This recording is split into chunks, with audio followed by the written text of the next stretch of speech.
Cheers, mate. The cavalry's here. That's my line. Let's try that again. Cheers, love. The cavalry's here. A podcast where we keep watch over Overwatch. This is The Cavalry.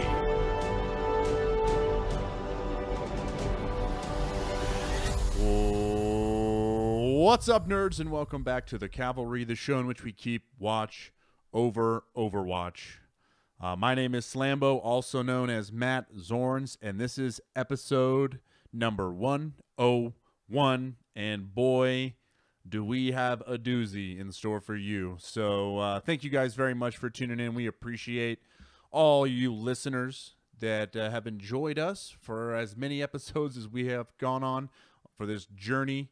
And let's keep the journey going. All right, we got another episode in store for you here, and I've got some friends to talk Overwatch with me, starting with my good friend, our local curmudgeon, your older brother figure who never is happy with anything you ever do, and a guy that I always look forward to talking to every week, Tank Zord, also known as Stephen Parrish. Tank, what's up, nerd? Not a lot, man. Fighting off yet another cold. This year's been really kind to me, and I blame Junkrat mains for spreading this. I think that that's not above Junkrat mains based upon the feedback you've provided on this show, that that's not out of character for your average Junkrat main. And Yes. frankly, you're just doing the good work out there, trying to keep the Junkrat awareness good. And you've fought that cause for a long time. I'm proud of you.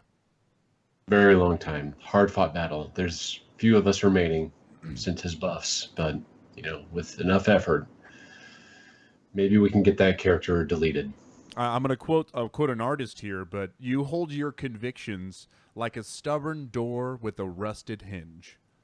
That sounds about right. Sounds about right, right? Okay, well, I'm so glad to have you. But we also have the yin to his yang, the salt to his pepper. Wait. The pepper to his salt. That's the way that should have gone. Mel Arena, also known as Melissa Schisler. Mel, how the heck are you? Well, I just watched Houston lose, and now I realize there's a Fusion poster behind me, so I've been better. But overall, To be fine. fair, I feel awful about it. It was bad. Like, if it were me, I may or may not have just left the show. And so forgive my voice tonight too. I don't know what's wrong with me. I'm like, just can't clear my throat at all. But yeah, I'm so sorry what I did to you. And that was, it was a great match. Even though we're not jumping right into the Overwatch League stuff right away, I do just want to say that was like fun to watch, even if Houston didn't come out on top. It was more like a green fence, not a green wall. Yeah, it was all right. They did good. When Mercy didn't play, they lost, so that makes me feel a little bit better. And maybe I'll wait till tournament talk. But did you see the triple kill by the Mercy? I mean, Neptuno, you're going off. It was impressive, and when it mattered, it was a very clutch moment too. But anyway, I guess, yeah, we will get into all that later, but we would be remiss if we didn't talk about a returning guest and previous host. The creator of The Cavalry is back for 2 episodes in a row. That's right, ladies and gentlemen. It's Multizord, also known as Kevin Ellis. Multizord, what the hell's going on? I don't even know. Couldn't begin to tell you. But I will say this, though. So, Tank, you said that Junkrat mains are spreading the disease. I actually kind of blame Mercy mains for not spamming heals on you fast enough. You got to get better, buddy. You gotta get That's better. true. So, But, yep, I am here again. And fairly soon we will explain why. But it's good to be back. Yeah. Truly. So You can't blame Mercy for everything, Multi. That's not true. You It's can not do whatever fair. you want to. You can do whatever you want to, he says. Well, you can. Yeah. But you don't have to blame Mercy mains. I think that's a little bit of stirring the pot. We know I'm Mel. kind of shooting myself in the foot because I'm sort of a Mercy main. That's true. At least historically, so... Yeah, I would say yeah. Yeah, for the trajectory It's of your Overwatch self-deprecating career. humor is what it is. Okay, that's fair. Then see, it's not. I see, and I'm just assuming that Mel's gonna like come out and try to stab you through the Skype camera because she does not play with mercy hate. And do you, Mel? Yeah, we don't tolerate that here on the Cavalry. There's no mercy hate allowed. Dang. Well, yeah. I mean, No? Guys, get me up here. Got to back her up on this. Come on. everyone is gonna get real awkward, real quiet, real quick. Anyway, it's good to have the whole crew back, but as Kevin alluded to, there is a deeper purpose. So we're gonna go ahead and get to prepare for operations. So in a weird opening discussion, and I want you guys can jump in wherever you want to here. I definitely don't want to necessarily explain everything right now, and we're gonna introduce something here to say. I can't even talk, can't even get to it. Nope.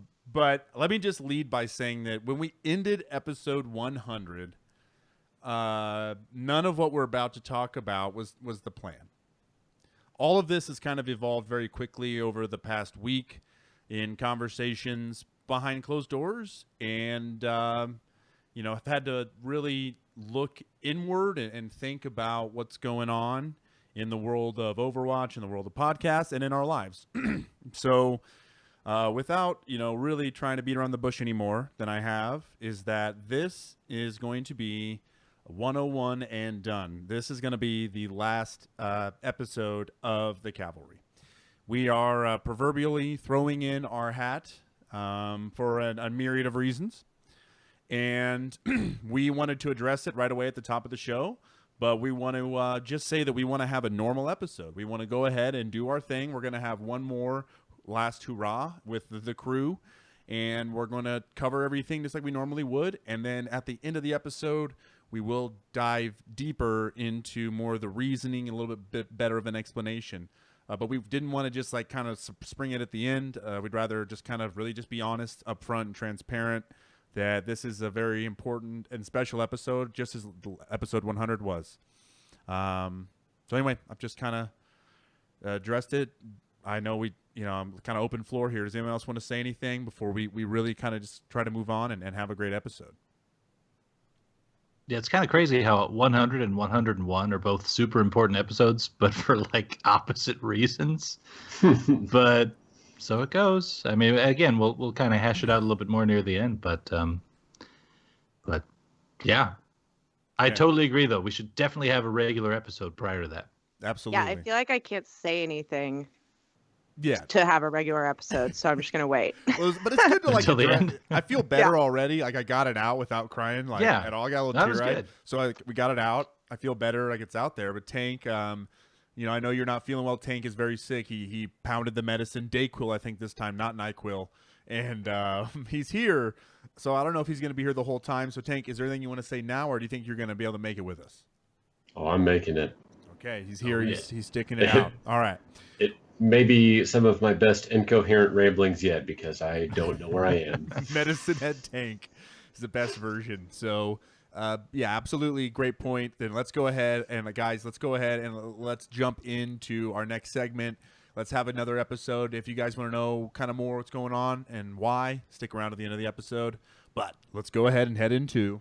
When I'm pushing the payload, I get my news from the cavalry. Oh, we get our news from the Cavalry. I'm almost emotional to know that's the last time that I get to troll Juggernaut from our Discord, a newly appointed moderator. And, I know he hates that bumper, but he never has to necessarily hear it again unless he goes back and listens to archived episodes. Correction. You could troll him whenever you want. You could send him that bumper all day, every day. And I think you should, frankly. You know what? Frankly, I should only get a bot in the Discord to play that sound file when anyone types anything. Yes. I like it. Or no, when anybody types Juggernaut. You know Yes. what? Or Even anytime better. he types. Can that Yes. be done? Yeah, both. Oh, Anytime his name appears in the chat, it plays that. I love it. I love it. Okay, you know what? We're gonna, and just, spoiler alert to later. The Discord is staying open. Game nights are still happening, but we'll talk about that later. So Juggernaut's reign will continue as moderator of the Cavalry Discord. Anyway, let's get to the news, guys. We've got some huge stuff that's going on here. The first thing is something we were promised. We weren't sure how the scope of it would be. We weren't sure how it was really going to pan out. But what we did get were our Overwatch League skins in the game. So we got all the skins for all the teams and all the characters. And also they unleashed the currency system that we have. It's going to be kind of a pay for a token, and that token is used to purchase skins. So, I'd like to address up front, it is about $5 a skin. So to pay 100 tokens is $4.99. So I kind of wanted to go round table here. And we're going to start with, I cannot wait to hear Medicine Head's thoughts on this. So, Tank, we're going to start with you. What are your thoughts on the price point? And then what jersey did you buy with your free tokens? First of all, I would like to come out and say that my new Zord name is Medicine Head Zord. Yes. That one stuck. So I prefer it if everyone would just start calling me Medicine Head from now on. I am no longer Tank. So, and that's why the show's ending. Yes. Yep. Only reason. I've been deciding on a new name to go by, and because I couldn't think of anything, we decided to just end it. But now that we thought of Medicine Head, we're good. We can stick just around. kidding, guys. We're here to stay now. We got to work on some rebranding, but we're pivoting. We're pivoting. We're doing it. Oh yeah, sorry. Anyway. I'm saving mine because what was going to happen is if I bought something initially, then like a week later I would have regretted it. So fair point. I'm holding out. Is that the Medicine Head, or is that behavior you would expect when you were of non-Medicine Head status? I don't know. You probably don't want to buy it while you're on so many like Dayquils and whatever, because you'll just pick whatever. Just take your hand and circle around the monitor and just hit it. Something terrible would happen. Junkrat skin. Yeah, see, that can't happen. Oh my God, Kevin, you know his info probably because you guys are so close. You definitely need to log in and buy Medicine Head Zord, the McDonald's Junkrat, the Florida Mayhem Junkrat skin, like 100%. That is the meme right there. Better do that. Taking some notes. Okay, sounds good. Thank you. I'll take off two-factor authentication so you can do that. Okay, sounds good. Just turn off your authenticator for the next week. And Tank, did you care about the price point? Are you going to spend any more real life money to buy any more skins, or is that not of interest to you? Of course I am. Okay. I have to. That's not even an option. Yeah. I mean, oh God. I have no retort, Mel. I mean, how do you follow that up? What do you got? What do you think of the price point, and what'd you buy with those free tokens? Well, obviously, I bought my Outlaws Mercy skin, so woohoo! I think I'm going to go against the popular opinion here a little bit on the price tag. I think the price tag is appropriate. I think $5 a skin will help the market not get saturated. And if they were $1 a piece, everybody would have almost all of them. And I don't think that's the point, I think it's the point to buy the skin of a player that you like, of a team that you like with the player that you play or whatnot. And you won't see everybody being able to switch from their Outlaw skin to their Dallas skin to their Dynasty skin. It makes them choose a little bit more. I think that's a good point. And that's something that I'll just kind of say for me that I thought the price point was a little high, first reaction. And then I was like, just like you thought, like, oh, well, that's not the purpose. It's not like a legendary skin that you get from an event. It is unique, and it's there for financial support as well. Like I know in Dota, I used to pay money for the codex and chip in for the international prize pools, and that there was like very little intrinsic reward as well there. But I love doing it because I wanted to support the game. Like that was the core philosophy. And so, with the $5 price point, it really is going to a big portion to both the team and or Blizzard, which is only going to generate bigger prize pools and more interest and more player benefits and, all that stuff. So, I've said my piece, you've said yours, and we've got to hear from Multi as well. But did you tell me which one you bought? You did, right? Yes. Mercy Outlaws. Mercy Outlaws. I was going to say yes. Okay. Tank, or make sure I didn't leave you behind. I'm Medicine Head Zord, but I'm drinking Grandpa's cough syrup. All right, Tanks are multi our guest. What's up, buddy? What are your thoughts here?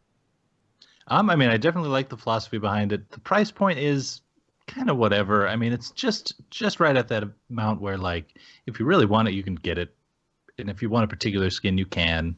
Like, even I could budget for that, but if you don't have to. And I feel like there are going to be some collectors who get kind of bummed out about that. They really want all of these tints and that sort of thing, but they're weird. I'm just going to throw that out there. They're kind of weird. So Dang. Find a team that you like, root for them. That's why, like, when I pick it up, which I haven't yet, I'm going to be doing the Excelsior out of New York for sure. Now, explain to me, because I'm kind of a noob to this. So the free tokens, do I have to do anything weird for that? Like, do I have to sign up through Twitch, or is it just in my client? That's just You have to log into Overwatch, though, multi. Log That would be in. way too much work for me. You have to process those 6 updates that you're behind on, and then you have to log in before February, I want to say 6th or something. Don't quote me. So time's a on ticking. numbers. Don't quote me on numbers. Well, that's okay. I don't like numbers, so won't be a problem. Okay, so anyway, but yeah, that's all you got to do. And so if you have any alt accounts, be sure you're logging into all of them, to make sure you're getting them all the tokens you can. And just as a quick aside, just with these skins, there was this amazing story on Reddit on the main Overwatch page. And it was this guy explaining how he just bought the Boston Uprising Orisa, and he's in a skirmish, and he sees a New York Excelsior Orisa, and he kills his puppy while he's emoting with the puppy. And then they get queued up in the game, and he tells this whole story about the Battle of Boston and New York Orisa skins. But it was cool that the skins created that storyline. This guy had nothing to do with this guy. It would have just been random Orisa. But because he was in a New York Excelsior skin, he was like, "Oh, this is my enemy." It was so cool that we have those storylines being created in our head without us knowing. Like, subconsciously, when I see someone with like a Dallas Fuel skin, I'm like, ugh. So so it could change the way you play. Let me throw this out. Okay. So if a team develops to pretty much be the Oakland Raiders in that everyone hates them, the hated Raiders, right? Say you pick that skin and you're playing a tank, you're actually drawing more aggro just by wearing the skin. I think that's brilliant. Dang. Look at this guy. I'm just going to say toxicity might rise through the roof. And worth it if you win the game. Tank silently is pumping his fist. Do it. I'm just saying, like, you get on the same team, and I've got my Outlaws jersey on, and somebody's got their Fuel jersey on. Maybe we're not going to like each other and not going to want to work together. Right now, you're playing Mercy after the show, and you're in your Mercy Houston Outlaws, skin, and across the way, you see an enemy Mercy in a Philadelphia Fusion skin. When you pop Valk, is your priority to heal your team or to fly at her with your Caduceus blaster and destroy her face? Destroy her. Definitely defy her and destroy her. Yep. Telling you, it changes how you play. Yeah. Listen. The new meta. Okay. Get out of here, Philadelphia. Tank is that this is all from that fist bump. Tank knew it. He called it the moment he heard it. He was like, "Yep, this is the hate, the dark side, dark side. Let the hate flow through you." Perfect. Well said. Well, the hate was flowing, I will admit, before this last bit of news came out, and that was because we were worried the Overwatch League was not going to make it onto Twitch. The preseason was only streamed on the MLG app and website, and bitrate's great, quality's great over there, but unfortunately the app had its problems, and we were kind of worried that we would kind of miss out on an audience not being on Twitch. Well, at the 11th hour, right before it all started, the day before the announcement dropped, there's a Twitch partnership, 2-year deal with the Overwatch League and Twitch. All the games are going to be broadcast guaranteed. It's rumored to be about a $90 million deal. And so we'll kind of go in reverse order this time. Multi, I don't know if you were following this as closely on your end and you were even worried about it not being on Twitch, but... Oh, no, I totally was. You were? Okay, so this was good news. Yeah. Yeah, as soon as the preseason was just in OverwatchLeague.com or whatever it was, I was starting to get a little concerned. And then they released the OWL app, which is super sweet. Love it. I'm definitely going to check it out and use it some. But so I saw that too, and I was already starting to think, oh, okay, well, all are they really not doing the Twitch thing? But because I remembered that Blizzard did sign just an overall partnership with Twitch across all their games, and so it started to weird me out that even the preseason wasn't on Twitch. So, I come from the Heroes of the Storm world where they attempted to do one of the Heroes of the Dorm tournaments via just Facebook Live, and That was terrible. it didn't go so hot. You'd sign on, you'd check it out, there'd be like 600 people watching. It was bad. I remember that. Tops. So not good. So anyway, yeah, I didn't want to see that kind of approach again. I mean, obviously, I think the Overwatch League would have been more successful than that. Sure. Just on its 700 own at merit, least, but yeah. this is better, and it's good to see that it's going to be a 2-year deal. So no, I like it. Mel, you too, did you breathe a sigh of relief? Did you feel like this was necessary for the success of the Overwatch League? Yeah, I think it was just everybody's used to watching it on Twitch, and everybody is used to how Twitch operates and everything like that. And I feel like if it wasn't on Twitch, we would have lost people, and we would have lost people or we wouldn't have gained the people that maybe aren't purely Overwatch League fans, but maybe just watching something else on Twitch and jump over to Overwatch or something like that. So I feel like it was necessary. I always thought it was going to happen. And then the big concerns towards the very end, I was like, oh God, is it really not going to happen? That's what I got a little worried. Tank, what about you? Any thoughts here on the deal? I think it would have, if Overwatch League is going to fail, which I don't think it is, but hypothetically speaking, if they didn't sign on with Twitch, it would have happened a lot sooner. All speaking hypothetically, because I don't want that to happen, and I don't think it will, but just as an example, right now, Excelsior is playing Uprising, and there is 270,000 people watching it, something like that. I feel like if it was just on the Overwatch League app, it would have been close to half of that. I think that's... I'm sorry, 209. But still, I think it's a fraction of that number. And Mel, the reason I jumped to Tank is I kind of wanted to go in, wanted to hear his thoughts, but I agree with kind of what you're saying, is that I feel like there's almost this certain validity that needs to be represented on Twitch with the other games. The other games like League of Legends, Counter-Strike, Dota 2, maybe even PUBG, right? There's like these kind of these... Can you say Heroes of the Storm? Just throw me a bone here, You man. can say Heroes of the Storm. They're always in the top 10. But you know what I mean? Like kind of those upper echelon, always in the top of Twitch feed. And it's like other gamers go there and they say, wow, look at Overwatch is #1, and look at that number. What's going on?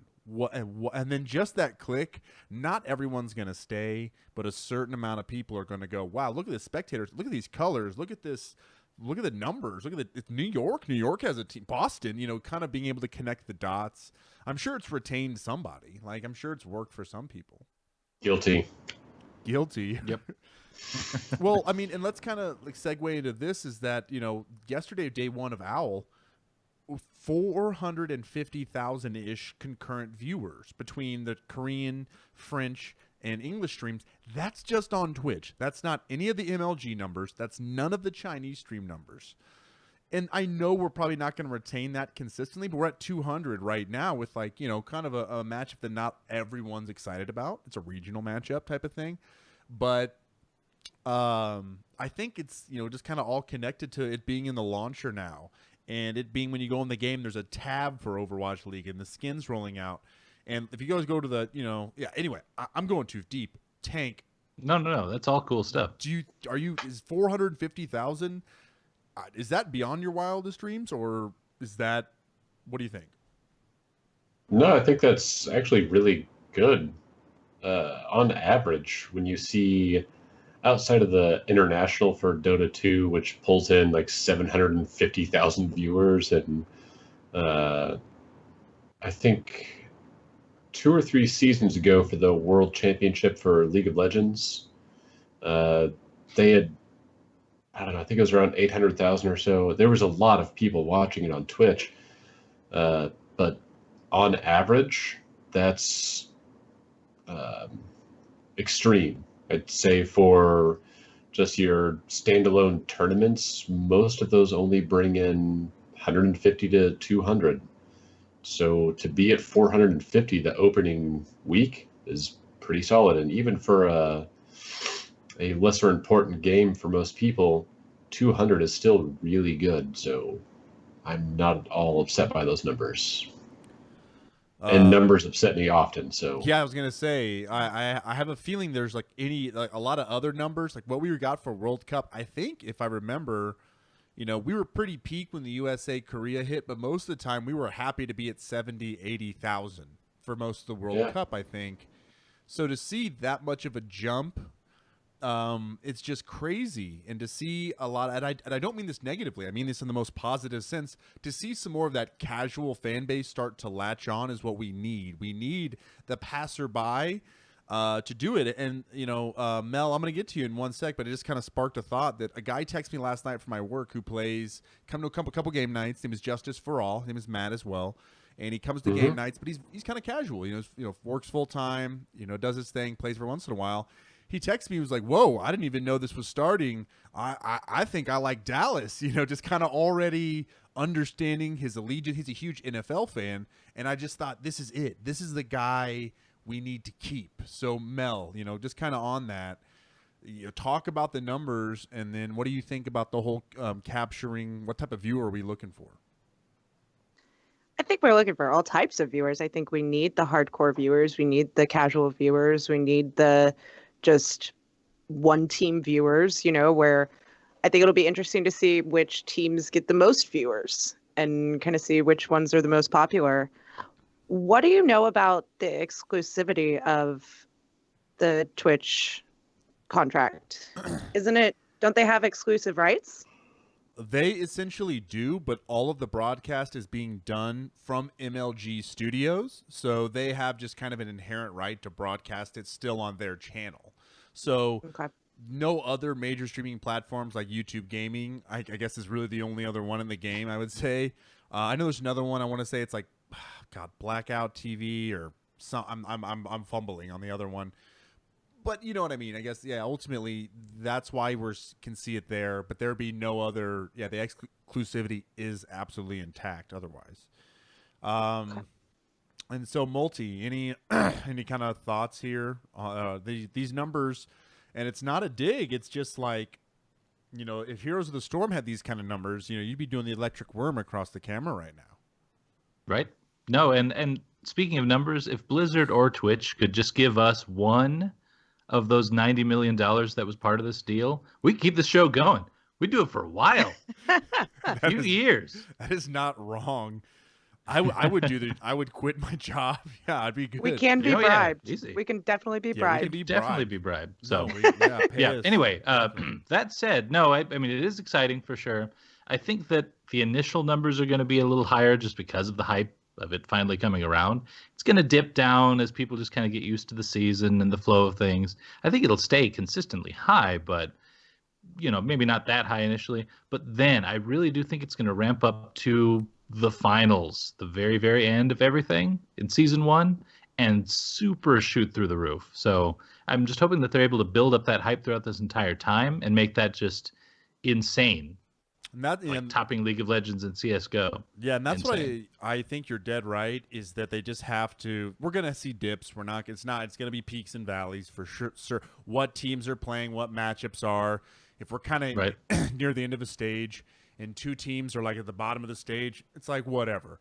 But it's like number 1 and 2 seed are going to play for a playoff spot. The viewership is just going to go up. And then we have 4 stages in a season. So at the end of every stage is like a mini championship. So a lot of opportunities to really capture that storyline and that hype at the end of stage 1, at the end of stage 2, that builds it for stage 3 and 4 to really, like you said, blow up. And the numbers, match Dota, nothing's going to match. I think League hit 1 million concurrent viewers years ago, like 2 years ago, with their LCS final grand championship. So we've got a long way to go, but it's just nice to see us hanging with the big dogs in Overwatch. It is nice that it's split up into those 4, 5 little sections, because it does give us that kind of hype those 5 different times, as opposed to waiting until the entire end of the season. Right. It reinvigorates the hype. Oh yeah, Yeah. like watching Boston, not Boston. Actually, that's a bad example. Watching San Francisco and Shanghai battle it out for 11th and 12th until July does not sound fun. Watching them do it intermittently, it's that's terrible. No Shots one, fired. Shots no fired. one should be watching Boston. That's just a mistake. Well, they, yeah. All right. Anyway, Boston Not looks even better Boston. than Dragons. Come on. come on, man. It's all fun. I don't even care how bad the teams are or like what the matchup is. I'm at least geeking out super, super hard. Ugh. And like right now, the game's on. Full disclosure, and like we're in a break right now, but my eyes keep shooting down to my phone just to kind of see where we are on what map it is and what the score is.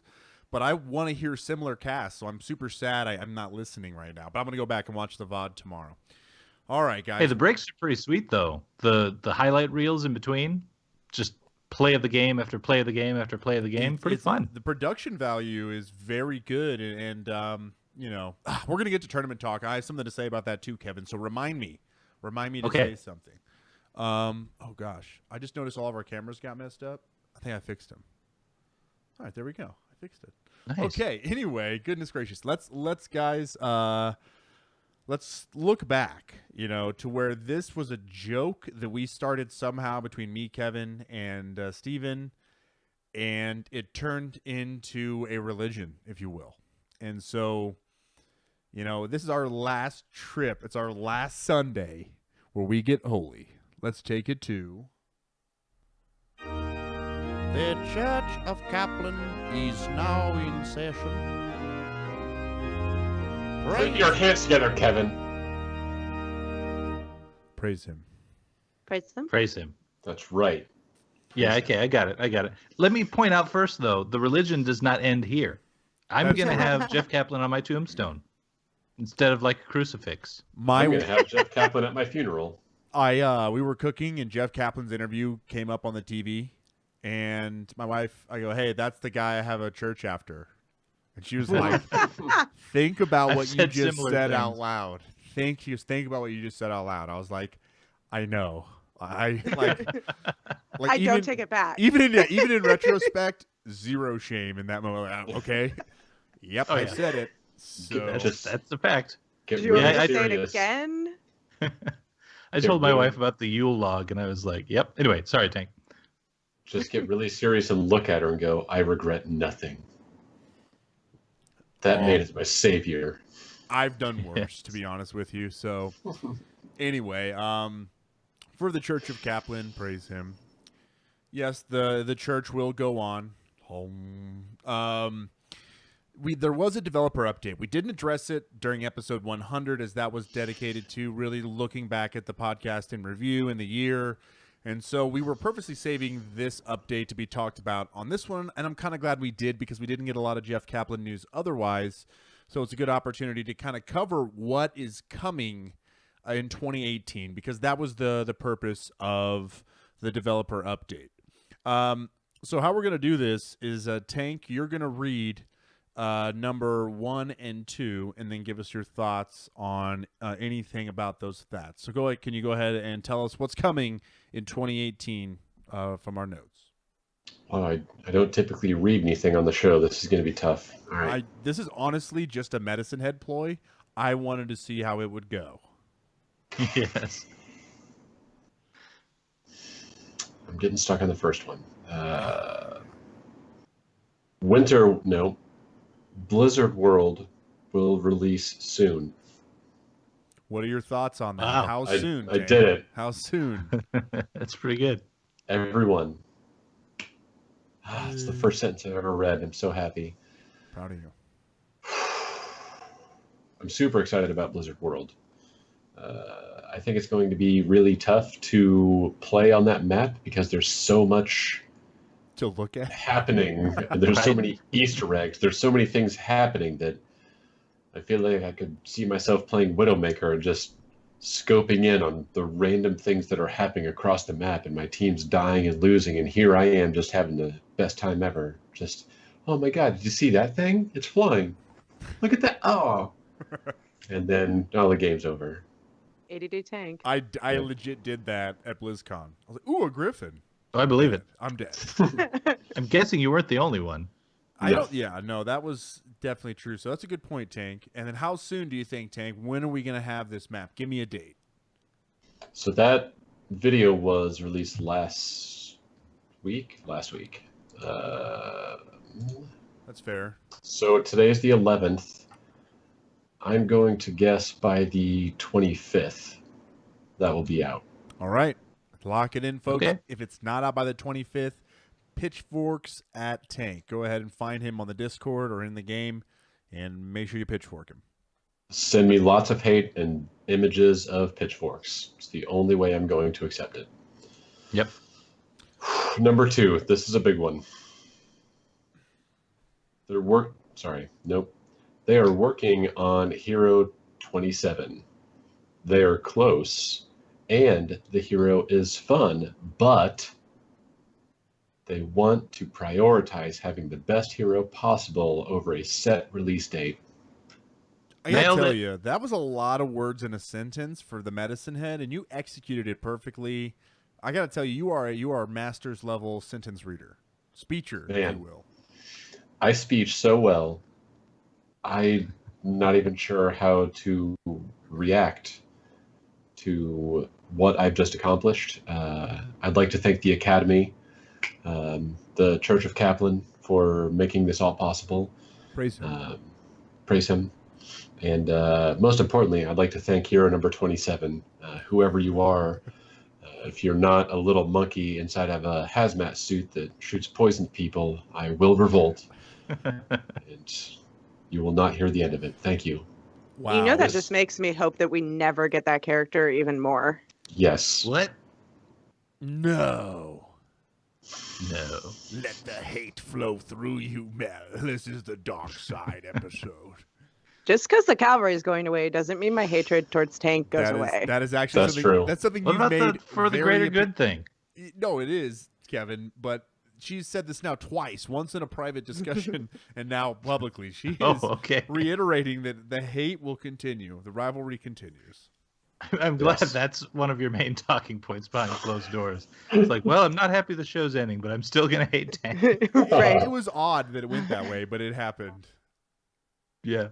That's I funny. think in that discussion, I said I'm still going to troll Tank. Oh, okay. Possibly. It wasn't quite as hateful. I've been trolling Tank for like 19 years now, so Yes. totally fine. Mhm. Right. Solid. He Yeah. kinda This enjoys is that. really far off subject, and I'm sorry. But there's another League of Legends shoutcaster transplant on Overwatch. Crumb. Crumbs, yeah. Oh, okay. He's from League. Yeah. Yeah, He used to play for Dignitas. So Yeah, there was an article the on di- it that he just dropped League to come to Overwatch League. Huh. Is that I- the dude that carries around his eyeballs and has the armpit hair? a Crumb from All Real Monsters. Crumb? Yes, thank That's you, right. Kevin, with Ickis and Oblina. I love that show. They're love selling Funko Pops of that now. Anyway, go on. Seriously, but no, real quick, because I got way too excited about All Real Monsters. That was embarrassing. Like, that just came out, and I cannot believe that just happened. Tank is embarrassed for me. Wow. Okay, so on that, the Crumbs guide is like, who is this guy? He did a really good job of like using an overhead view on Dorado and explaining how Florida Mayhem set up a flank on a Mercy. And just drew like a football play. This guy's gonna come he's gonna set up here on the Widow. He's setting up here on the Tracer, and they're looking to get here, and boom, get the Mercy. And then they played the replay and they showed it, and he did a good job. I was happy. Oh, he's a very good caster. I've seen a couple of games of Overwatch League so far, and I have not seen him on there. Maybe I just wasn't paying attention. Today's the first day he's been there, so they're kind of rotating who the Oh, okay. analysts are. So this is the first time I've seen him. Which as is a well. good call. Oh yeah, Interesting. Exhausting. It's exhausting. I can imagine, but very good. Tank. We did go tangential there for you, but just real quick to bring it back, I just want to remind everyone: if it is not a monkey in a hazmat suit who spews poison, again, pitchforks at Tank for being a liar. So Yep. no matter what the outcomes of either of the first 2 points are, pitchforks at Tank. Mel, Yes.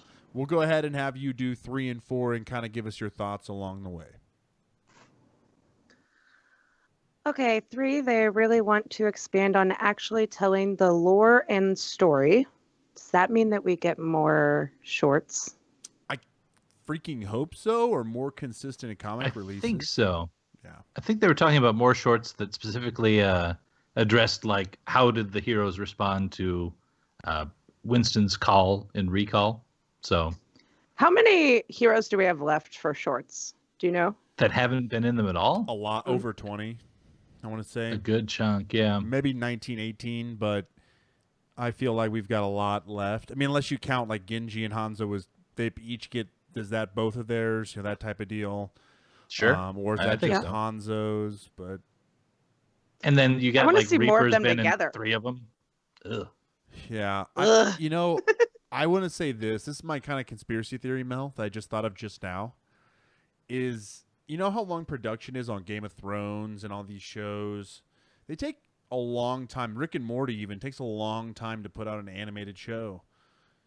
The reason we've had such a drought of content is they've been in rigorous pre-production for some kind of Netflix or some kind of huge thing. And that's why we're just drowning in lore and storytelling. And we're like, where's the comics? Because they're putting all those resources into something it's under NDA. What do you think of that, Mel? Am I crazy? I agree. No, I think there's definitely something coming. I feel like they've been talking about doing an animated series. They've been talking about, they said at BlizzCon they weren't against it, that they had always wanted to do something like that. So I feel like they've been leading us to this point to speculate to this. Hopefully not to just let us down, but I think we'll get there. Would be cool. I agree. All right, Mel. Number 4 for sure. All right. Number 4, New Year event, Year of the Dog, will be expanded upon.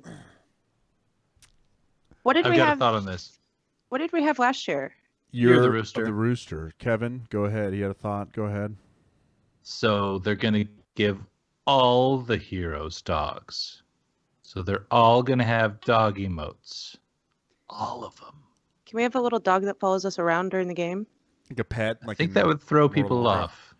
It's fine. Yeah. Because where does it I'm go? in already your kind of corpse? disturbed by our older conversation about Orisa's killing each other's That's dogs. fair. So, but yeah, Agreed. they're all getting dogs. That's my call. Just because we're not going to have an episode for this, I want to jump in real fast and say last year I really was stretching the cock meme because it was rooster cock. I was really pushing that meme last year for my Really wife's pushing the Asian cock? heritage. You know what I'm saying? I was doing all the jokes. We had like a very almost filthy episode but I danced around it very carefully. If we were to have a Year of the Dog episode, the entire time I would be saying, "I love the doggy style stuff we're doing. It's doggy style." That would be Oh my this God. year's kind of double entendre, if you will. Can we come back? Can we come back for just that episode? Right? No. Yes. Months from now. But I'm just saying, for people that that episode that doesn't exist, just know that in my head, it was happening. Mel, I'm sorry. Kevin jumped. I jumped. What are you hoping for Year of the Dog? I don't even know what to hope for Year of the Dog, to be honest. I hope it's something different Stylish. than what it was last year. I mean, it's a different name, so maybe they're moving more towards different events. I think we're gonna have a whole new event. I don't know what it is, but we'll see. I don't know. I have What no was the idea. event last year? Capture the Rooster. That's where they introduced Capture the Flag for the first time. Oh, yeah, that's stupid. So they're Like, not going to something do new. that again. I know they'll do something new. He's kind of hinted in this video that there's some kind of event that's going to probably, change because Capture the Flag is kind of its own mode now, so they can't reiterate that. There's no changes there. Tank, any ideas on Year of the Dog? So here's a skin idea that I've wanted for a while, but I think this event coming up might actually be the time we see it.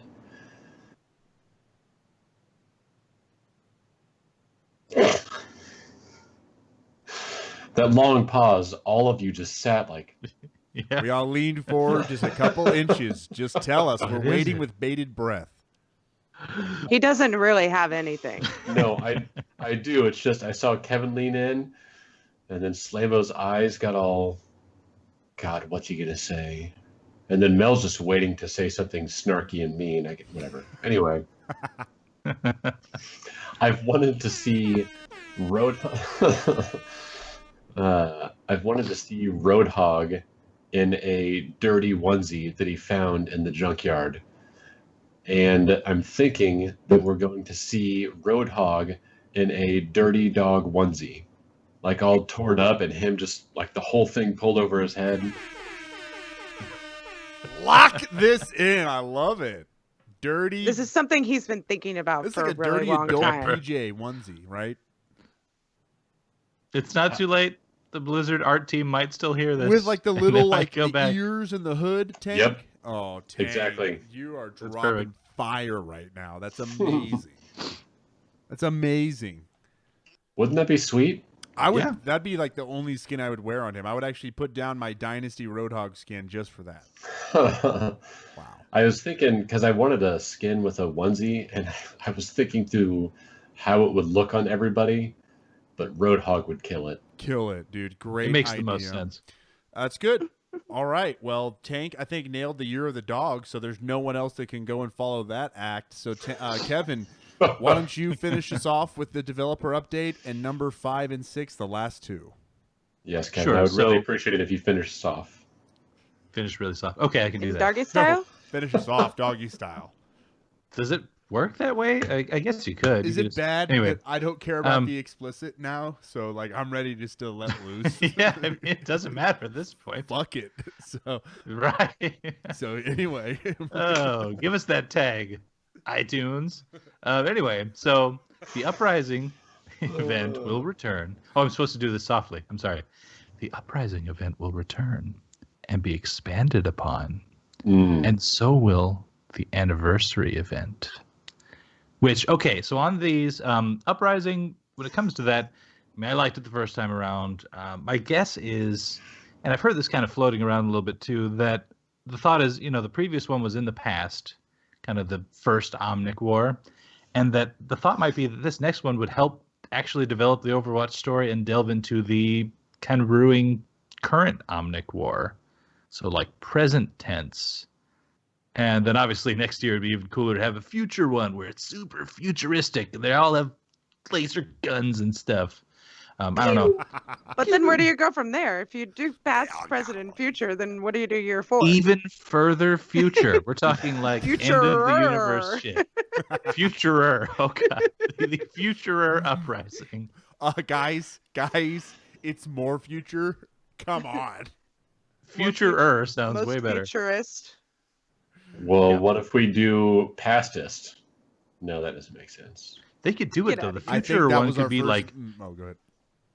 could be right when like all of the stars are about to run out of energy as the universe just fizzles out into nothing, and it's the last fight for existence. Getting real I like dark. it. I feel like we're destroying the game at that point. Yeah. It's like- There's two and in the future, future. Overwatch doesn't exist. Yeah. Right.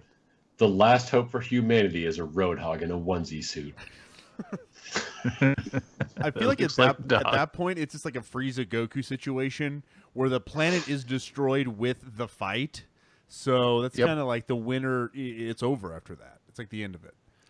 But Kevin, I don't. Agreed. I want to say, hey, let me get your serious thoughts on that. But I know you, and those were your serious thoughts on the 100%. event. So, yeah. At least about the present thing, right? And then, okay, so the anniversary event, I'm excited for that to come back because then people might actually get a chance to get half of the skins that were in the previous years. And maybe they'll release like 50 more for this year and people will get pissed again. But do you know something? Like you're a smart feller. That is I've been following this Those stuff are the whole time facts. I've been gone. okay. Well, fair enough. You know, and yeah, people will be pissed. And what? People will be pissed no matter what. Yeah, that's what I'm gonna say. Like Also true. Mm-hmm. You give people cheaper skins. Oh, I hate this. These they don't not worth anything. You make them expensive. Oh, I can't afford a skin. You just can't make anyone happy. It's the internet. I love the Family Guy line. Go complain on the internet about it. I like how you pointed that out too, Mel, because you've got a background in behavioral health and Yes. like that sort of thing. So Behavior it's great. science. Behavior Yeah. science, you would know. People will be pissed anyway. Can't make Yep. everybody happy, guys. Can't do it all. All right, Kevin, we'll finish us off with number 6. What's the last little bit here from the Papa Jeffy Cap Praise Him update? Praise him. So this is actually kind of exciting. So they're adding a bunch of new content to the base boxes instead of just for events. And this is really cool. They actually, I'm guessing the teams are communicating, perhaps. They just released in the Heroes of the Storm Blaze patch. Not really then, but it's going to come out pretty soon. There's a bunch of new mech skins coming out, and they're not tied to an event either in Heroes of the Storm. So I think that's, I believe it's a reaction to community feedback in both games that, yes, we do like the holidays, but I mean, the base boxes themselves have gotten kind of boring because if you play enough, you've pretty much just got them. Especially with the change where there's a lot less duplicates now. So when they introduced that system, people that really were missing those last few bits have filled out that collection quickly. And now they're in a place, like you're right, where they need some more. I love the idea, Mel. I saw you kind of nodding here. Is this something that you have a lot of accounts? You and Bob play a lot. I feel like your main account is probably pretty maxed out with stuff from the hero gallery. So this has to excite someone like you. Yeah, definitely. I don't play a lot of other heroes, so getting their skins and stuff is fun, but it's about it. I do think though it's nice because most of the event skins are very, I don't know, seasonal, I guess. Like I can't wear Witch Mercy all year round. I mean, I could. I can. I seriously do. I will not switch off of the Witch. I won't switch the Witch. Witch, please. Okay. No, I Kevin. actually just switched out of my Witch Mercy What? to my Houston Outlaws Mercy. That was a judgment. mistake. No judgment there. You got to rep your team You're a colors, mistake. man. I know. I feel like I just want to swear so much because we can all of a sudden. So like every time you guys have said something, I've had to hold back, just going like shit for no reason. No one's gonna stop you, man. I feel like I'm 10 years old. It's just. Oh, all yeah. right, I'm done. I'm sorry. No, but seriously, so you alluded to the fact that you and Bob have a lot of accounts, Mel, right? Yeah. So you need to hop on Shimada Bob and buy him a just like Boston Uprising Junkrat, if that's a thing. Just to troll. Junkrat, though. Okay, buy him like a Symmetra. There we go. Done. I could do that. Sombra or Sombra. Bro. Somber, please. Sombra from Shanghai Dragons. Yes. Perfect. God. Well, no. Anyway, I don't know. There was like the reason I did it that way is that developer update. It had so much stuff in it. It's a lot of soon-ish, soon TM stuff. Like we don't know when this stuff is coming, but I think the developer update. It was more of like, this is probably the worst analogy, but I'm just off the rails today. It's just like methadone, or Suboxone at this point. Like we're just all addicted to heroin, and they just give us like a developer update to say, "Hey, this is for the shakes. Hey, this is for all those withdrawals you're feeling." Like it Right. it felt. I'm like, not going to give you any valid information, Nothing, right. but I'm going to. Right. Give you something. But- You know what it does give us, though? What? Fuel for Dino Flask. That's what it gives us. It does give us more Dino Flask lexicon for certain. And I don't know. I guess shit. That's all I got. By the way, we almost had Dino Flask on this fucking show.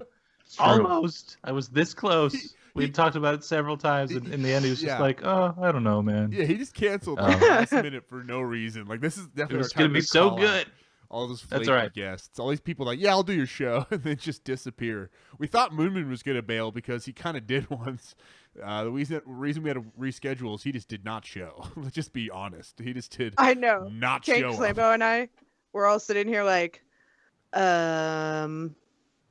well, what do you want to do? Okay.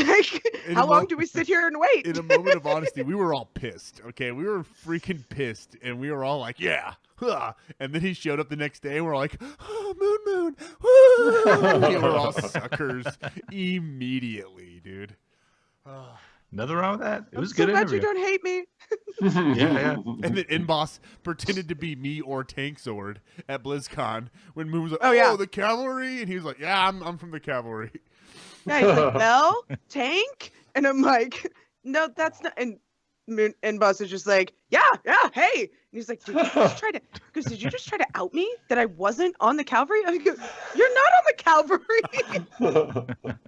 It's like, he doesn't know that. Okay. Oh, my God. That is great. He's been on it. I guess few times. But while we're in the church, we're in confessionals right now. Does anyone else want to get anything else off their chest about any previous guest or about any previous experience in the cavalry? This is your time to vent before we go to the main discussion. Oh, God. We might Home shoot and ourselves in medicine the head. foot. Okay, Can you mute Tank? Just Well, hold on. Trying to think back at previous guests. what about that one time you had Bob on? Or how about that one time we had Bob and Mel on? They were just two total randos from the internet. Bob Ugh. messages me and is like, "Oh, hey, we're from the area and we might want to be on your show."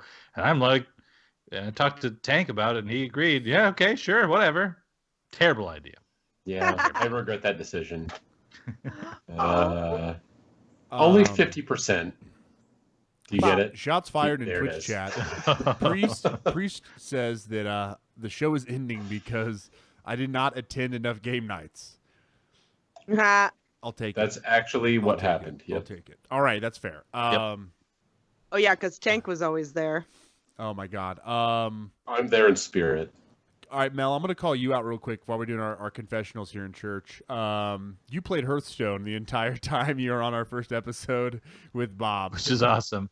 which is amazing. And like, I look said at you like now. 4 things. Look at you now. Yeah. I remember when I came on the first time with just Slambo, he's like, man, because the last time you were on the show, you just didn't really talk much. I just wasn't really sure how this was going to go. And then after the show, he's like, I mean, just to be honest, my expectations were like really low. But that's how you do it, right? You start them off really low, and then anything impresses them. See? Anything. My sister did that with her boyfriends, actually. Her first boyfriend, terrible. She could have brought anything home after that. Damn, dude. And it worked out. Good idea. So there you go. It's freaking me out about my Strategy. wife because my wife, when she brought me home, she's like, he's in college. The mom was like, college? Marry her. Like it was like, whoa. I guess the bar was set pretty low before I walked in. I guess it was, whatever, she had said. See, it worked out. That is just too funny. So anyway, we digress. Tank has just been deep in thought. Is there anything else you want to say, Tank, before we go to main discussion? Nope. Old medicine heads. Nope. Nope. All right. Well, with that nope, let's go ahead and move to. Well, it's the main discussion somewhere in the world. That's the last time you got to hear that awful McCree impression. And here we are at the main discussion, and really what the focus is here is frankly on these the pending doom that is around the corner. Mercy has been on a roller coaster in and of herself lately. She's up, she's down, she's here, she's there. And another big complaint right now in the meta is also the power of the Junkrat. And both of these heroes right now are on deck to be nerfed. On the PTR, there is currently a patch that is nerfing Mercy and Junkrat to an extent. So these are some pretty big sweeping changes. And so for the main discussion, I just wanted to kind of get your guys' thoughts on these nerfs. Basically kind of talking about whether they're necessary or not and their impact they're going to have on your experience in competitive. So Tank, we will be starting, with Medicine Head, we will be starting with you. Thank you. Thankfully, Blizzard has finally realized where they messed up in nerfing, in buffing Mercy and Junkrat. Now that, hold on. And finally, they're nerfing them down to where they belong, entrenched here. Okay, now I'm done. They'll be with you? Yes. Oh. Good to know. That's fine. They can play at my level all they want to because they're going to be easy to kill. We'll Did see. you know that all of World War I was entrenched here? Anyway, go on. Wow, Kevin. Too soon, you fucking jerk. Really? Because it's been like 100 years. Okay. I'm not... Oh, God. Anyway. I feel like Junkrat is fine. They did good with Junkrat. They made a good change to him in the PTR. He has damage fall off. He should have had that from the beginning, but I feel like that was a good small modification. If you'd like to go on my rant on Mercy, I think would actually, to be honest with you. Nope. Let's hear it. I think Blizzard is doing it wrong. They are changing so many variables at once that they're not even going to understand what the variable is that's going to put her into the ground. And if you change 7 things and she's all of a sudden horrible, then you can't identify why she's horrible. So you just start changing other things, and then you get this random weird character, And I think they did the same thing with Valkyrie. When they added it, they took out Res, they added it to the E, then they put in Valkyrie, and it was like 82 different things in Valkyrie. And it's just too much at once. They need to do more systematic, smaller changes if they want to make an effectively balanced game.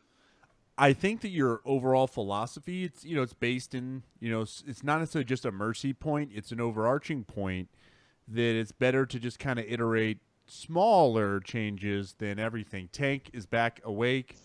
Oh, he passed out for that. He did not make it through the mercy rant. It wasn't even that long. And then during the rant, Kevin, I saw you agree with Mel. You kind of gave a little ding to that. So what do you got, you asshole? I was actually trying to point at Medicine Head Zord on the stream and just point out his Medicine Head coma that he was in because I was cracking up. So, but no, I mean, I agree. I do think that if they mess with too many variables at once on really any of these heroes, it's going to mess with more than perhaps they're prepared for. So I don't think people understand how much the Mercy changes are going to affect a lot of different aspects of the game. I think Overwatch League preseason was so exciting to watch because there was a lot of Widow, and Widow's an exciting player to watch. And the reason we saw Widow was because of the Mercy meta. And there's just a lot of players that are going to change their effectiveness due to Mercy getting nerfed like this. And I don't think that Mercy needed this big of a nerf. I do think she needed somewhat of a change. There was definitely, she was a little bit too overpowered, but I think taking her Valkyrie down to 15 seconds would have been enough. I don't know. I don't know what the number was. I agree that maybe they didn't need to hit it with this big of a nerf bat. It needed more of a tweak. And then if it still continued to be overpowered, then we can do that tweak again, kind of do an incremental thing there. I will admit, though, it kind of does excite me because Mercy is so automatic right now in competitive. So for the entirety of Stage 1, we're going to be on this patch. So the entirety of all the Overwatch League games over the next month, we're going to be in this Mercy Junkrat type of meta. And I'm excited just for that change. It's like rearranging my room. It's not that I'm mad at Mercy, but just like when Mercy comes out, then it's going to be very much more map based, where it's like Ana's going to be on defense on this map, and Zenyatta here, and Moira we're going to get to see more, maybe some more Symmetra again. These are all just thoughts that could happen, but overall I don't weigh that over a balanced game, and I don't want one of my favorite heroes in the future to just have this happen again to them. So right now it's not happening to my main, but it may. So, Kevin, any other thoughts on? Oh, go ahead, Mel. What do you got? Sorry.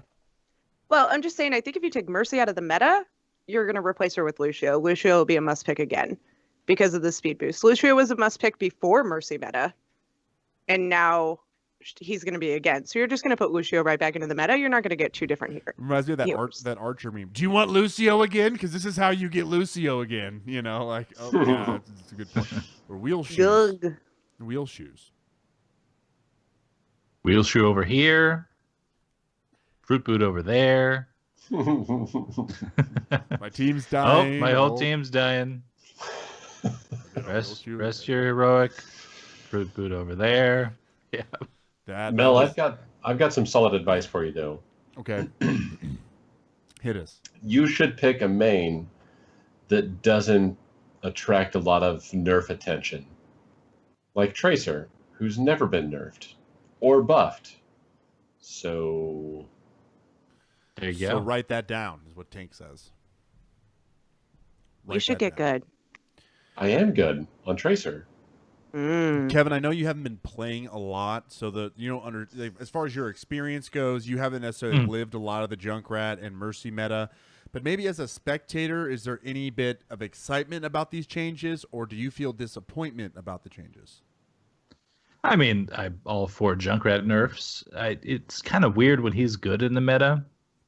Really, to me, like he's always seemed like one of those heroes that should have always just filled a niche. That's kind of, I mean, okay, all Junkrat memes aside, I like that his kit is in the game. I may not like him stylistically, but I mean, there's something to go with that.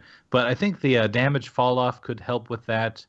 When I started hearing that like he was strong, I started to be kind of weirded out. I was like, this isn't Overwatch. This doesn't What's feel going on right. here? So yeah, I don't hate that one. But then I mean, Mercy, I'm just a fan of, have been the whole time. And again, Witch please, I'm not switching off the Witch. So there. But yeah, Witch so I'm with please. Mel in that I'm kind of worried about that one, but we'll see. We'll see. All right. Well, for me, I just think that I often have to play Mercy a lot lately because I don't pick right away in my competitive games. And I do feel that need that I have to play the Mercy if no one else does. And I just do not jive well with the new Mercy for whatever reason. I used to be better at the old Mercy, maybe just because I didn't play her all the time. So it was a little easier for me to get those big, mass reses off. So even this current Mercy, I've just not been that successful. So, just for a selfish personal reason, I'm happy to not play as much. There's not an expectation that I have to play her. I enjoy Ana and Moira more. But, the Junkrat thing, I'm really ready for. The amount of damage he can dish out from Concussive Mine is insane in and of itself. So to be able to peel that back just a little bit and have some damage fall off, he's not going to be able to win as many 1v1 duels, which means that I'll be able to win more 1v1 duels against that Junkrat. So again, both very selfish reasons, but for my experience, I'm cool with it. As far as the pro meta goes, I don't really care. I really just enjoy competitive Overwatch. It's just kind of like they change a rule in the UFC or the NFL and the teams adapt, right? They'll change the meta and the teams will adapt, and I feel like we'll find that rhythm. So I have confidence in that system. So I don't feel like it's a detriment at all to the experience, as an observer. Yeah, the trick is you deflate the ball just enough to where you can barely not have anyone notice it, and then win. And then win. Are you giving vapid and wild accusations towards the New England Patriots' Thomas Brady? I just had the weirdest deja vu.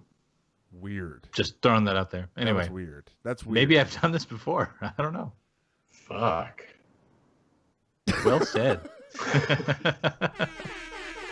Oh my god. Let's actually just cap Tank saying, Medicine Head saying "fuck" right there, and just play that for like 15 minutes. I'm fine with The that. episode. Well, does anyone think? I mean, that was kind of a quick main discussion, but we kind of had, whatever. But do you guys have anything else you want to say, kind of on the Mercy or the Junk changes? I mean, it's kind of weird that just those two heroes, but the impact is going to be kind of big, I think, overall for each of us individually. I'd like to say that I don't want them to go through. And that's why they're on PTR. So get your feedback There's on the still a forum chance. boards. And there's not every time that everything that's been on PTR lands on live servers. There's a chance they peel back some of that stuff, Mel. But go on the PTR, test it out, and give Papa Jeffy Cap, praise him, your feedback. I'm gonna tell them I think it's stupid. Call them dum-dums. I don't even have to test it. You can curse now, Mel. Say something else. No. No. No, you. Tank, cuss for her. You're right. You don't want to defame Tank, cuss for her. Papa Jeffy Cap. Praise him. Sure. Fair. Yeah, just keep sorry. it muted. Oh no, it I- was beautiful.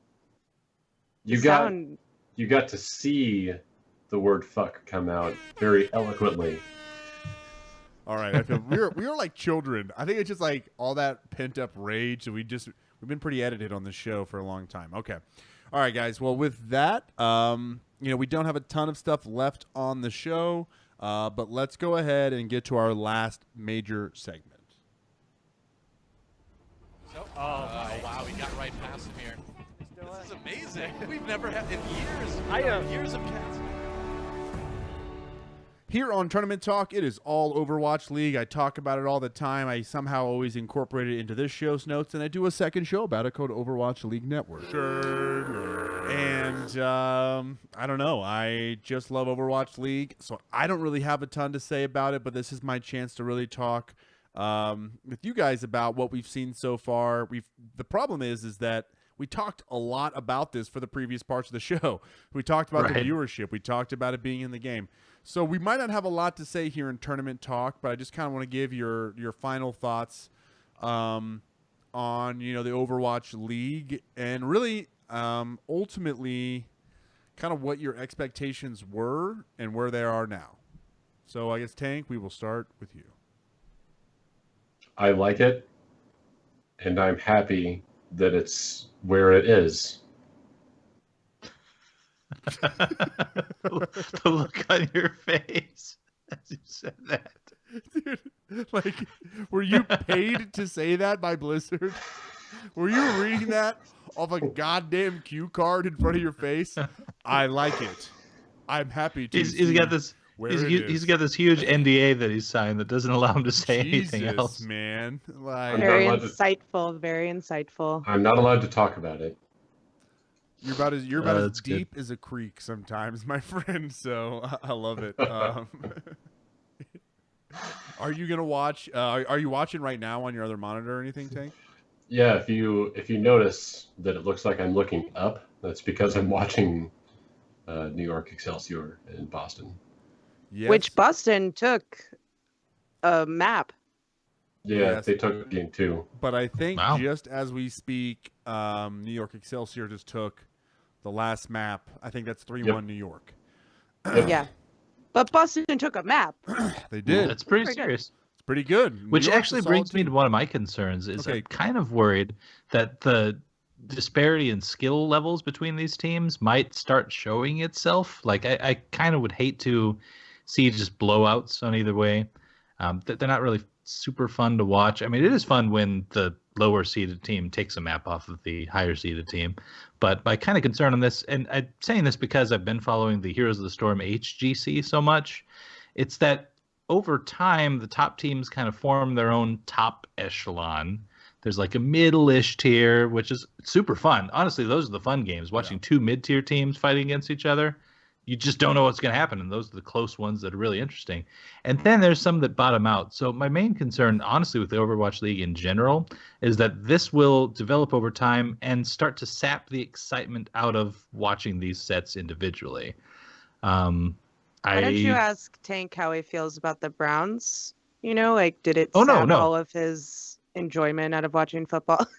Couldn't agree with you more. So that's where, like, it's being compared to real sports actually does pay off, because there will be fans of the lower teams no matter what. It's true in Heroes for sure. And this is what I'm talking about. Pick the most hated team and get the tank skin for it, and you will win all of your games. Mm-hmm. That's all there is to it. I think you nailed it about the middle of the pack, but that does personify Overwatch right now, is that we know who the top 4 are. I think we know who the bottom 2 are, and everything else is very blurry. You know, it's just very confusing. Yeah. So I think you kind of nailed it there. So, Mel, any other thoughts? I mean, I actually wanted particular with you, like, how does it feel? You're a new fan of this team, and the season starts, and they kind of lose their opening matchup to a team that a lot of people have been beating. You know, what do you feel like right now? Do you feel like mad at them, or is it just early? Are you like, it's early, whatever? Are you pissed? Is the season over? Like, what is your internal thought process there? I think at least they put up a good game. It wasn't a blowout. It was very close. It went to the tiebreaker map. I think they do really poorly on 2CP, and they lost both their 2CP maps, so they need to work on that. They also lost the fair battle. Jake did not outplay, what's his name? Shadow, maybe? I forget. Wait, Shadowburn? What do you... Yeah, fair battles. Did you see those? Shadowburn, yes. Shadowburn, yes. Yeah, Jake lost those battles. But overall they did really well. And Jake has a lot on his shoulders to really be the one that has to carry that. And Shadowburn is really known for his Genji. So it's kind of a coming out party for Shadowburn's Pharah. But let's see if that lasts. It may just be some kind of jitters or, not really knowing what to expect from the Fusion because they're kind of getting together kind of late. So. Right. I think that's the thing, too, is everybody said that Houston was going to win, but nobody had seen the Fusion play. Fusion wasn't in the preseason, so I think they did a good job. I think they had a lot to prove today, and I think they did a good job, but I think Houston held their own. I think Houston will learn from it. That if anything I've learned from Jake from talking to him is that he constantly evaluates and tries to get better, and I think he brings that to the team, and I think that's what every team needs. Even Seoul Dynasty, they could get better. I don't know. I think Tank, he's dancing. I don't know what he's doing, but I don't know. I think that it's good to kind of see where you're at and how you're already kind of looking at things and thinking about things and comparing, your team to other teams' experience, because that's kind of what it's all about. So it's really bringing in those kind of core concepts we have in sports. We do those things every day with our favorite hometown teams. So, excuse me, that's interesting to me to kind of think about the emotional side of it. Anyone have anything else here on Overwatch League? Watch it. Matches. Wait, didn't you have something to bring? You said you wanted to talk about the just this. You know what? Production I or ended something. up doing it when I was talking about Crumbs doing the drawing on the map. So that's why I was saying I was bummed out. I was going to talk about it now, but I ended up talking about it sooner. Was how Crumbs drew that flank out on that Mercy and then played it. I just feel like that's what we need to really break down what happened for the casual fan, so they look back and start seeing those moments in real time. Oh, they're flanking. Oh, they're setting up the Widow pick. Oh, they're starting to understand that vernacular. Right. So he did a good job of that. So that's all I wanted to say. And I'll give a lot more of my thoughts on OWLN this Monday. Sure. Loving it. It was baby. funny.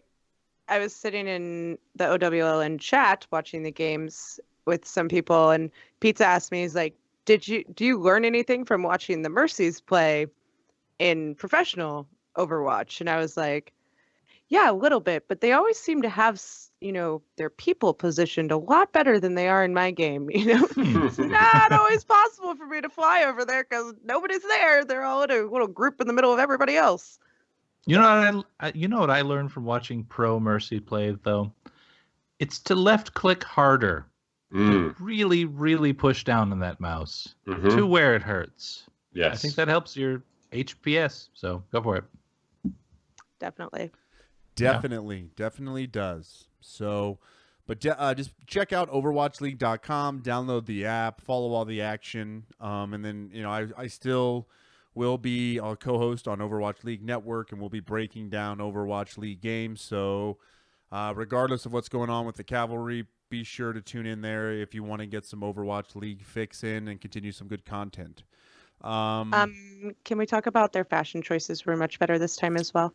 Mel Arena approves of the fashion. I agree. My wife liked the color scheme today from Bryn and from Crumbs.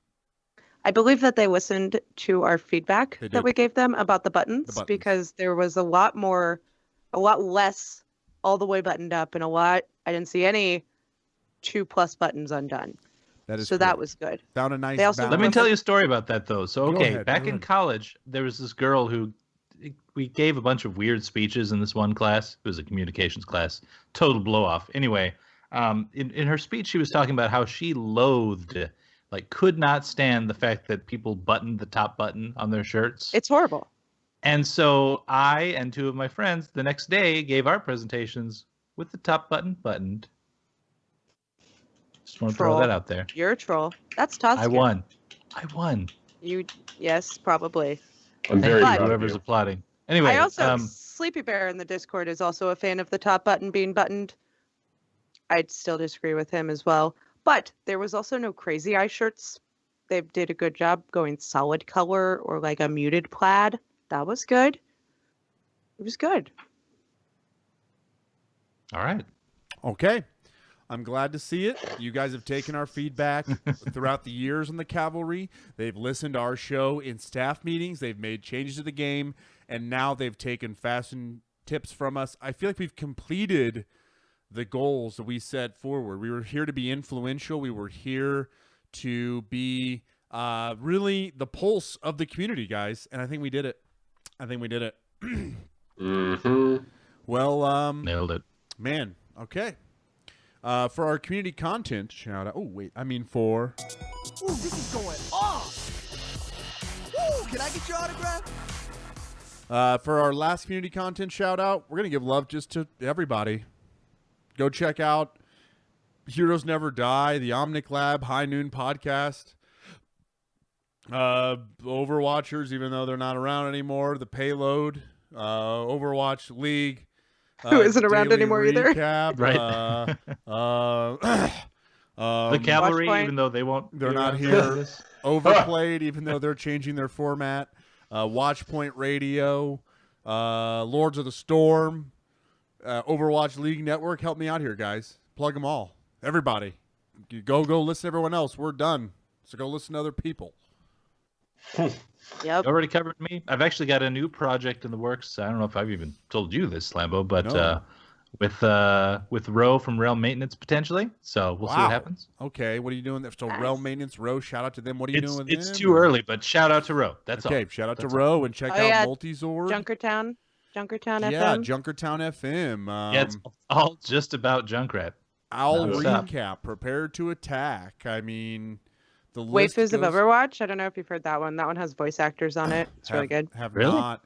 Lagging balls. Everybody just go Absolutely. listen to everybody that's not us, because again, we appreciate any followers and patronage, but continue that love for other shows, and that's kind of that. So anything I'm missing? Lagging Balls, though, I got to throw this in because I have become good friends with them. I've joined their World of Warcraft guild. They had an episode where someone sent in an email that just will absolutely destroy you. So tune into whatever the latest episode was, because it'll blow you away, like the effect that podcasting has on people. And I don't even want to spoil it. So legitimately, if you three I'm talking to, not just like the listeners, check that one out for sure. Okay. The latest Lagging Balls. I'll pull up the episode title, but anyway, Will go on. do. Love it. So shout out to Lagging Balls. We mentioned Heroes Never Die, Totem, Squid, Draven. Huge friends of the show, been around a long time. Rob over at Omnic Lab and Andres. Bob, Blazing Bob got his start here. Now a huge prolific podcaster all over the place. Aid Morrow. So. I want to give a quick just community content shout out. A thank you to all our moderators who are past and future. Rosenstern, you were going to be a moderator, but the show was going to close, so there was no point. In fact, I'll still make you a moderator. Actually, right now, I'm going to Discord to make him a moderator.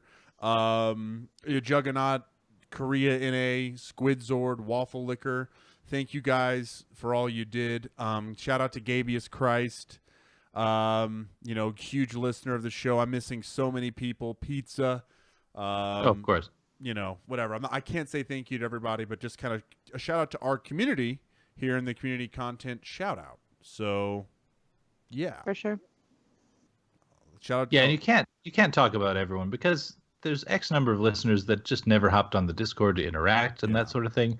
But to you guys too, I mean, equally, just thank you for tuning in. Thank you for being a part of all this from like however long ago you started.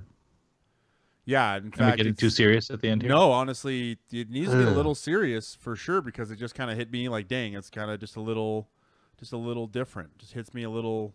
Anyway, I don't know. Anyway, I really kind of changed subject right now. I got to think of something else. So, anyway, yes, shout out to all of our community. The Discord is still going to remain up and intact. We will still try to run the game nights on the same schedule. The community is still there, so really, there's no reason not to. And, again, I just want to thank everybody who has listened so far. I think at this point, guys, it's time that we kind of transition to the end of the episode, and we will kind of move forward with what was promised. Tank, I guess I want to start with you. Really want to let you give you a platform here to kind of explain why you're stepping down and I will admit I was planning on stepping down before I heard from Tank. And once we heard Tank was stepping down, we kind of made the bigger decision to close the show. So those were the dominoes. But Tank, you have the platform first. It's pretty straightforward, really. I am looking at a really, really busy next 5 to 6 months. I have some certifications that I've been putting on the back burner, at least taking the exams for. And with that, on top of work, I'm really not going to have much time to do really anything outside of work on my certifications and work. So I didn't want to be in a position where I was having to let Mel and Slambo both know that I wasn't going to be able to make it again for another week, because that happened several times just this past year, and that's not fair. So I decided that I needed to step down, take care of my stuff, and go from there. Yeah. That's totally fair. So that's kind of where Tank was at the end of 100. His plans were already in place. He reached out to me and mentioned, hey, this is where his thoughts, this is where he was headed. And from there, I kind of was like, man, I was in the same place. I really don't have, I can't balance both. I've got a new job. I'm going to be traveling a lot more this 2018. So being able to connect as a co-host and just kind of watch the games and come on and bring my thoughts, it's going to be a lot easier to balance than running a show and dealing with all the editing and all the everything else that goes into it, as well as be able to help more. I'm disappearing a lot more nights of the week and kind of putting the onus on my wife. And I do enjoy time with my child. It's not just, hey, I do have someone here that can watch her. I truly enjoy my time with her, and so I want to kind of be more respectful of that and enjoy that more. And again, I think doing one podcast, staying with OWLN, will give me enough work and freedom to still connect with my community and enjoy this art. But that's where I'm at. Mel, I want to be honest, is that Mel was kind of blindsided by all this, just like you were. So we didn't really give her much time to think about it. It just kind of happened quickly. And Mel, I don't know if you want to talk about kind of what's going on, and then your decision or what's going to happen in the future. Kind of give us an idea there. I don't know. Yeah, I mean, I think I get it. These guys have to go take care of their families and themselves, and I respect that. I don't think you guys wanted to listen to just me talk on the Cavalry, but I don't know about that. Solo show. Yeah, no. I'm sure it's not the last you'll hear of me. I will figure out something and go from there. Well, good. we can't of course, say anything. We don't know anything, but I have a very strong feeling that there's going to be a home for Mel Arena out there in the podcast world. I think another show is lucky, to have you. So, agreed. It's just, we don't know what that step is, but we'll see. Tank, can I say a couple things, even though I'm the asshole father? No, and I wanted you to go too. But Tank, go ahead as well. Yes. Oh no! When you guys said that another podcast would be lucky to have Mel, I said meh. That's all. What I was going to say when you said I had to tell Slambo and Mel that I couldn't be there and I didn't want to have to do that to them, what you didn't know is that Slambo and I had a really big victory party every time you said that you weren't coming. Now, I believe that coming from Slambo, but not you. Yep. All right. So, yeah, I mean, okay, if I can share this, Slambo, you reached out to me a couple weeks ago now, I suppose, saying something along the lines that you've said just now, just that the 2 shows have been a lot for you. And now you've got the brand new daughter and that sort of thing. You're just trying to free up a little bit more time, et cetera, et cetera. And honestly, when you wrote all that out to me, it was super heartfelt. And I really appreciated you even mentioning any of this stuff to me, including me in. But when I read that, you'll recall my response to you was, I mean, that was exactly where I was at. That's why I stepped down in the first place, was because just the time I was investing in this show and the other one was becoming too much. I hadn't had my child yet, but I knew he was coming, and I just knew I had to make a change. And honestly, like, I mean, it hurt. It hurts now. It kind of, in a very small way, hurt to listen to the episodes that I wasn't on.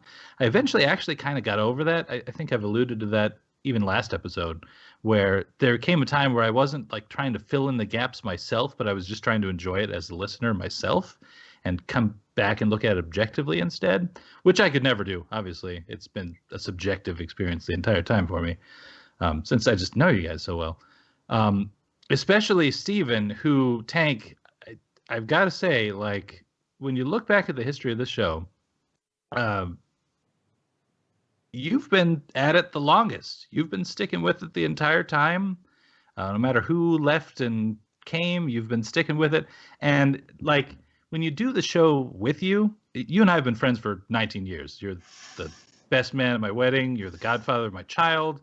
Like, I think it's fair that I'm a fan of yours, in general, as a person. I don't want to get too cheesy on you, because fuck you.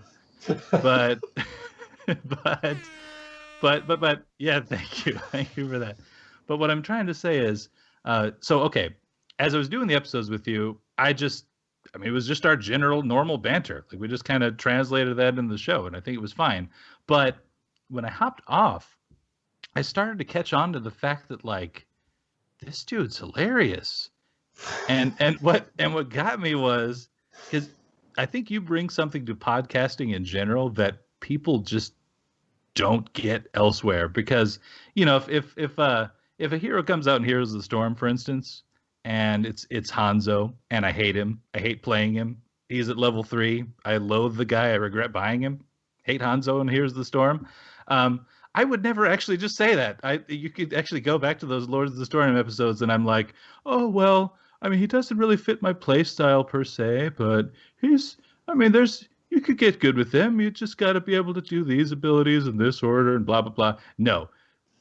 Tank Medicine Head Zord would not do that shit. He'd just be like, no, he's terrible. I hate him. and there's something to be appreciated of that. And I genuinely have, as a listener and as a fan, since I hopped off. So,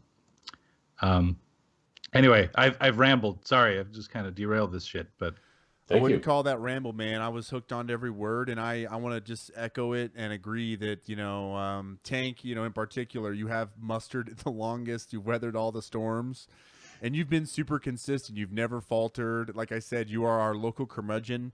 I think of you as, even though we're very close in age, like, of like my older brother, even though I never had one.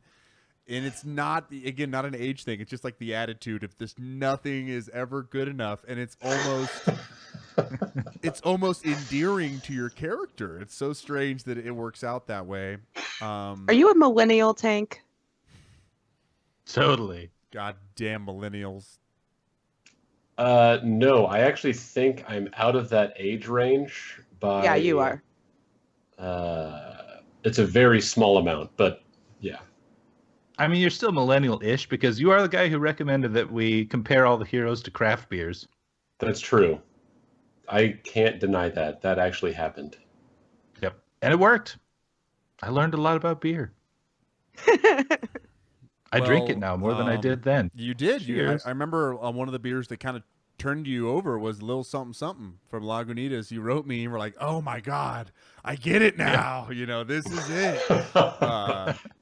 So it's good. No, I mean, I think back to my first episode and you guys offered me to come on as a guest, and how excited I was, and, you know, how important it was to me. And then, you know, as I came on as a host, it became even more important. And then when Kevin stepped down, I think it made more sense. It wasn't in Tank's schedule to just kind of take over and run everything. And I was able to do that, and I felt super honored to take it over. I felt a responsibility to continue the show where Kevin left off. To be very honest, I never felt like it would continue. I felt like, Kevin, you're such a staple to the Cavalry audience. You manage the conversation so well. You understand what hasn't been touched upon. You know how to manage everyone getting a chance to speak. But the best thing you do is your wordplay. And the moment you left, I was super panicked we weren't going to have that pun game, that wordplay, that banter. But you kept it up. That's the thing. But I'm going to say that, like, I did that trying to be Multizord. It was like this huge exercise in and of myself to, again, carry the torch that you had lit. Like, it was important to me. So I just want to say, you know, thank you for your time and thanks for passing it. And I hate to be the one to put out the damn torch, but it was kind of ultimately my call at a certain point. And we wanted to end it on top right after episode 100 and just get our piece out and say goodbye the right way and not drag it out with no Tank next episode and me checked out, and you know, just didn't want to go that route. And the episode title 101 and Done is pretty fucking awesome. Kevin wrote that when I had like exchanged ideas with him. He said, I'm not gonna lie, if it was 101 and Done, that's pretty badass. And I was like, don't sway my decision with your wordplay. Yeah, I was trying not to sway it, but I was like, oh, that is a title. Anyway, sorry. Anyway, I mean, yeah, I'm super emotional. I don't like. I'm trying to avoid the sign off. I'm trying to avoid saying anything else. So, one major thing I need to say before we get off, for the last time, is a sincere and deep thank you to anyone who's chose to hit the subscribe button, who wrote in a review, who joined the Discord, who made an effort to care about this show. We never once wanted to make money. There was never supposed to be a Patreon, and that's nothing wrong with that, but we just never wanted to go that route. We wanted this to be you feeling like you were sitting in a room with your friends talking about Overwatch, because that is kind of what we represented, was this conversational, jokey, very tangential, non-focused thing, because that's what I do in my life with my friends. We talk about Overwatch, but we're all over the place. And we also talk about glass unicorns and exactly Pinky and the Brain podcast. So he's there got a glass unicorn right now on camera, folks. You can check it out on twitch.tv/thecavalry. And so you should. I could keep rambling forever, but just thanks to everybody who gave all the support. Blaze and Bob, huge shout out to you. I didn't mention you earlier. I mentioned your show, but I just want to say thanks to you and to Totem as well, who has done a lot. Just for pumping up the show, always being in Twitch chat, always being a positive influence on other listeners and other podcasters. So you two in particular are awesome dudes. So thank you guys again. I'm going to stop talking. Tank, you have any final words for everybody out there? Yeah, it's not really like me to say thank you or generally be all that nice. So you were all listeners, and you came and did the stuff, and that is a fact. Mel? That is. Wow, Tank, how do I even follow that up? I think that I just want to say thanks to the community. I think that's what hurts the most, I guess. And not that we're going to lose the community, but I think that's been the best thing, is getting everybody together. The game nights have been great. The feedback's been really good. I've appreciated all the support. And, thanks to Slambo and Tank and Multi for starting a great show and letting me come on. And, I'll be excited to hear Slambo on OWLN and Tank on his new Glass Unicorns podcast. And if I knew anything about Heroes, I'd listen to Multi's show more frequently. But, I tune in sometimes. Do you? Okay. I'll teach you sometime. But yeah. Multi. Very cool. Anything Very else cool. to close us out, buddy? Yeah. So I will say that I'm with you, Mel. I think that, the hardest part is, to me, honestly, the hardest part when I left was just not having the chance to talk to you guys as much in this capacity anyway, because for me, it became more about that than even Overwatch itself by the end there. I don't know if you guys feel the same way on that, but I will say that it's true. The community is not going away. The podcast itself is. I think I said some cheesy shit to Slambo in a message earlier, something along the lines of, what did I say? Like, the podcast goes away, but the cavalry. What did I say? Cavalry will never die, or something along those. No. lines. It was. I was trying to tie it into the original deal. So well, hold on. Like the. I feel like we pull it up. We at least owe it to do it. Let's see here. Anyway, so my point is another thing. Actually, Tank, Medicine Head, whatever, Steven, he and I talked about this actually too. Is that, I mean, it's quite possible that this is not the last project we work on together. I mean, when you look forward into the future, have you guys seen the trailers for the Ready Player One movie coming out? Right. Yes. So that's in 2045, and it's got fucking Tracer in it, right? So what if in 2045, me, Tank, Slambo, Mel, whoever are doing shows on that game, right? I mean, there's literally no limit to the future that's coming up here. So I like it. The most just futurist. As long as the world doesn't end in the future. That's a big if. Which fuck it, we could go political at the end of this one too. So just run, everyone, run. Anyway, well. But no, seriously. I think we will end with Multi's words. I have the message pulled up. And after I play this, I'm going to go ahead and start the music, and we're going to say goodbye to everybody from here on the podcast. But here we go. From Multizord. The podcast is ending, but the cavalry itself is always here. Well said.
All right.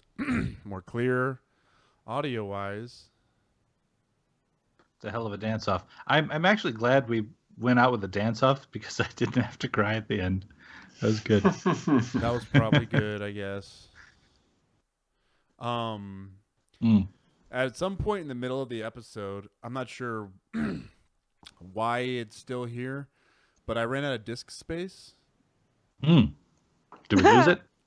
But like I deleted Heroes of the Storm PTR and it just started going again. And now I'm going back. I'm trying to find out where it cut out.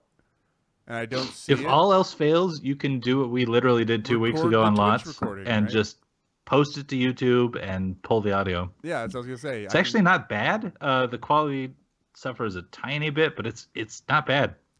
It was okay. Everything is retained. I think it put some stuff in like temporary storage and it. Oh, here we go. Here's a cutoff point. Okay, there is a cutoff point. Just check it out to make sure it's clean, and if not, I'm just gonna have to play the YouTube thing back, play the Twitch feedback, and hit record, and like let it play, and then like you said, rip the audio off. So, gonna have to do. Do you post them to YouTube usually? You do, right? Yeah, I do. So I'm gonna go ahead. And so if you can wait for that, which is some bullshit because you have to wait for it to post and blah blah blah. You can then just rip the entire audio. Oh yeah, just like put it in one of those YouTube MP3 converters. YouTube to MP3 converters, and then there you go. All right, and it'll even have the bumpers. It should be like balanced as it was. It's not bad. So yeah, that's what we're gonna have to do because it did cut out for a little bit. I'm still gonna save the project, but would be fitting for the cavalry to have some kind of. And the reason it's full, it's so embarrassing, is that like it's been fine. It's never been closed. Porn. No, I installed Porn. Fortnite. It's like a game my brother-in-law wanted me to play. I regret it. I regret it. It's terrible. It's as bad as PUBG. Dude, I can't even save this audio, so this is bad. So, All right. Well, anyway, it's gone. It's fine. Like you said, the YouTube archive or the Twitch archive is good. So, all right. Well, I'm going to do that then. I won't have the episode posted till probably tomorrow at some point then. That's fine. But yeah. All right, guys. Well, it's been... You know what we didn't do? We didn't do like our sign-off things at the end. I didn't even notice. I was so out of sorts. I was kind of getting emotional. So we were just like, yep, all right. But I don't feel like there's any point to plug the show at that point. Yeah. And we could have plugged ourselves individually. So Yeah, it's fine. we didn't read Cody's review either. Dude, yeah, Thrill carried me in a couple of my placements. It was great. We'll tell him personally I'm sorry that we did not mention his review. We will do it here on the Twitch feed, though. I have listened to a lot of gaming podcasts, and the Cavalry is one of the few I look forward to every episode release. I have learned a lot, had a few great laughs, and really enjoyed the loving community around this podcast. The hosts are great, dynamic, offering a really good personality and different points of view on things going on in Overwatch. I would highly recommend from Thrill. I read it on Twitch. It counted. Count it. And the recommendation still stands because no one is stopping you folks from going back and listening to every episode. And right, you guys. should. Well, we are going to listen to every episode in marathon status right now. No, but on the real... Starting the stream for like a couple months. Yeah, something like that. I've got to go. I'm going to go visit my little baby nephew. So my sister just got home from the hospital, so I'm going to go over there and visit him. And then I still got to pump some iron, and then I'm going to go to bed. And I'm actually going to sign off the stream in a way that would make BSTS, original host, proud. Okay. I regret to announce that this is the end. I bid you all a very fond farewell. Goodbye. Goodbye, guys. I can't follow that. Mel, Tank, I love you guys. Thank you for everything. Good night. It's been a pleasure. Night, guys. See ya.